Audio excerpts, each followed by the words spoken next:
ભગવાને આપણને મૂડી આપી, બધું આપ્યું. આ શરીર કેટલું સરસ છે ભગવાને. ભગવાને આટલું સુંદર શરીર આપ્યું આપણને. અને આ શરીર કોઈ ઘરમાં રાખવાનું નથી, યાદ રાખજો.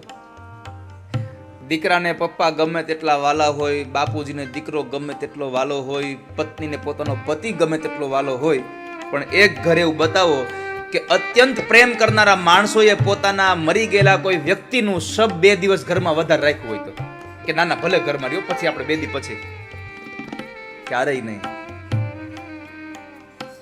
તારો દેહ રૂપાળો રે નહીં રાખે